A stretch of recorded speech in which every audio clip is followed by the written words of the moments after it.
Kahit may iniindang sakit, tuloy umano sa pagtatrabaho si Pangulong Bongbong Marcos. Bahagi niya pa sa mga hinihintay raw na siya'y mamatay. Huwag silang excited. Para bigyan ng mukha ang balita, Mobile Journal Julie Baiza. Okay na. Ang giling ng mga doktor ko. Binigyan lang ako ng mga gamot. At saka patuloy pa rin yung aking antibiotics. Pero okay na ako. Maayos na raw ang lagay ni Pangulong Bongbong Marcos matapos lumiban sa ilang aktibidad ng tamaan ng sakit na diverticulitis. Dahil dito, hindi siya nakadalo sa 2025 Gawad Lingkod Bayani sa Outstanding Government Workers sa Malacanang kahapon. Hindi ako nakarating dahil meron pa akong gagawin. Pinapunta ako sa, nagkonsulta na nandito yung mga doktor. Nagkonsulta sila para tignan na talagang maayos. Kasi nga nagre-reklamo sila na dapat magpahinga ako. Sabi ko, hindi ako pwedeng magpahinga. Hindi ako kasama dyan sa mga pahinga. I got the best the best possible medical care that you can have. And that's why I'm already back in harness. Pinangunahan naman ng Pangulo ang donning of rank ni PNP Chief General Jose Nartates Jr. Sabi pa ni PBBM, dumalo rin siya sa 7th Economy and Development Meeting kasama ang gabinete. Tumagal ito ng higit 2 oras nang wala raw siyang nararamdaman. Nainip pa nga raw siya noong nagpapahinga siya. Bagamat aminadong pumayat, nag-selfie rin ng Pangulo at sina PCO Undersecretary Claire Castro bilang patunay na hindi artificial intelligence ng video. Para hindi to AI. May mensahe siya sa mga gusto umanong may masamang mangyari sa kanya. Yung sinasabi ko noon, yung sinabi ko sa inyo last week, ito yung mga inaantay na ako mamatay. Huwag kayong excited. Nasumobra na naman ang pagka-excited ninyo. Andito pa ako. I'm running the government. We're doing everything that needs to be done. Walang patid ang trabaho ng gobyerno. Kaugnay nito, nanindigan naman ang palasyo na nananatiling stable ang pamahalaan sa gitna ng usapin sa kalusugan ni PBBM at isinampa sa kanyang impeachment complaint sa Kamara.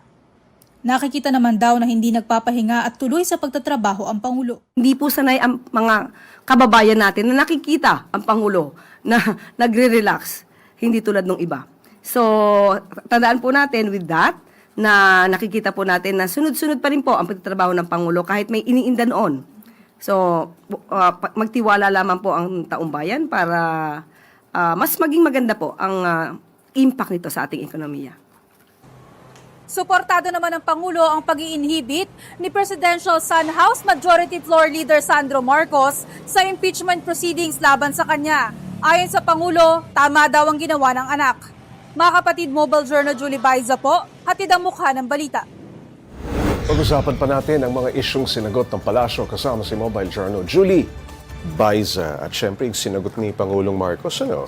Ano ang follow-up, Julie, sa kalusugan ni PBBM? Ano raw yung mga pagbabagong ginawa niya? Inamin niya namang pumayat siya.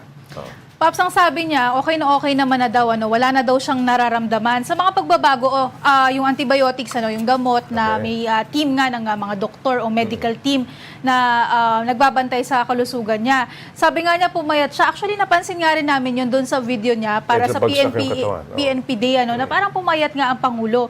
Pero dinatali niya kasi kanina na nag-soft diet, Pops J, parang puro sabaw daw para makaiwas sa stress at for ilang days iyan daw. Pero ngayon naman daw, balik na sa dati yung pagkain niya.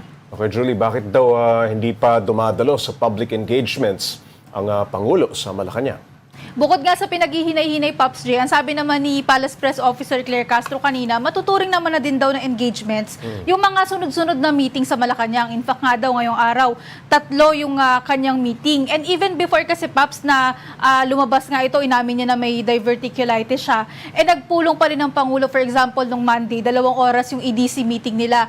At ang sabi niya, after nung more than 2 hours na yun, wala pa rin naman daw siyang naramdaman. Kumbaga masasabi na ayos na ayos yung kanyang pakiramdam. Okay na okay. Julie, ano raw ang gagawin ng palasyo ngayong may mga kumalat na peking medical bulletin ng Pangulo? Oo, nakita mo ba yun, Pops J, sa social media, no? Na Dami. parang pinicturan Oo. na medical analysis or bulletin ng Pangulo. Medyo ganun pa yung angulo eh. Nakatagilid Tabingi pa, no, oo. na parang totoo, na parang patagong kinukuhanan.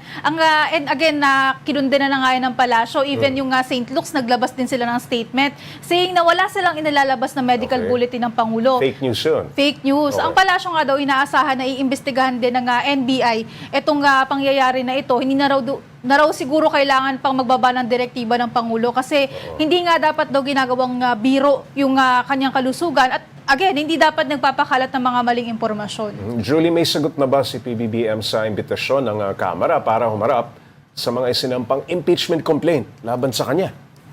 Sa ngayon- dalawa yun di ba? Dalawa yun, Oo, pero oo. i-consolidate daw, Pops J, and ang sabi ng Kamara, no, titingnan pa nila kung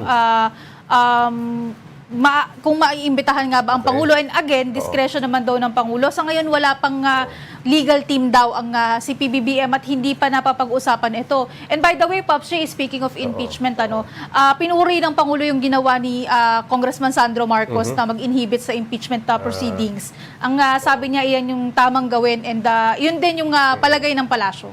Lalo na ngayong may ganyang medical update, no?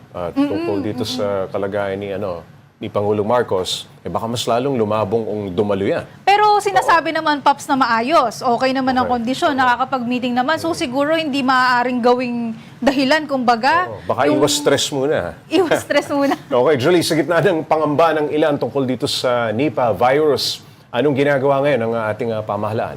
Yung pagbabantay o surveillance daw, Pops J, pinapaigting niya ng gobyerno. Pati na din yung awareness campaign ng Department of Health. Ang isa sa mga binabantayan nila is yung borders natin o yung mga papasok sa Okay. bansa mula sa ibang bansa nga para ma-make sure na kung meron mang mga sintomas, kaagad na magkakaroon ng assessment. And isa nga daw sa malaga, Pops J, talaga yung awareness campaign ng DOH na kahit papano makatutulong nga para tayong publiko maging aware tayo paano ba maiingatan yung sarili Impormasyon natin, na yung kinakailangan, yung impormasyon at ano yung mga dapat gawin. Even yung DOH, Pops, hinimok na rin nila yung publiko or yung mga galing ibang bansa na kung may mararamdaman, maging honest na raw.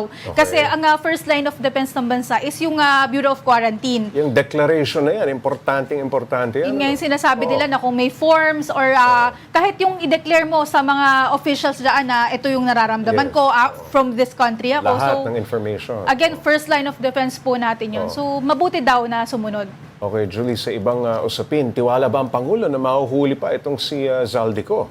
Sa ngayon, Paps, optimistic pa daw ang palasyo na mahuhuli. Hindi lang si Saldico, pero yung iba pang mga fugitives na nagtatago sa batas. Naniniwala naman daw si PBBM na gumagana at kumikilos yung mga government agencies na kinakailangan kumilos tungkol dyan. At kabilang nga dyan yung DILG and yung PNP. Okay, Julie, ano na nga bang update dito sa ICI? No? Kamusta ba ang mga investigasyon sa flood control scam?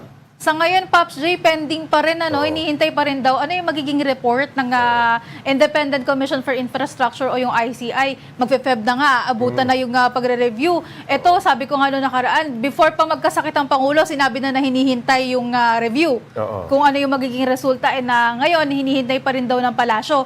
May mga nagsasabi, Pops J, na parang pagsasayang ng pondo ng bayan na lang yung nangyayari dito sa ICI. oo. Pero ang gate naman ng palasyo kanina, hindi raw yung pagsasayang ng pondo kasi hanggang ngayon, marami pa raw dokumento na inaaral ang ICI. Sabi nga daw ni Hosaka, tambak pa rin sila ng mga dokumento na kailangang aralin, kailangang i-assess. So, kumikilos, kaya hindi masasabing nasasayang ang pera ng taong bayan. Maraming salamat, Mobile Journal Julie Baiza.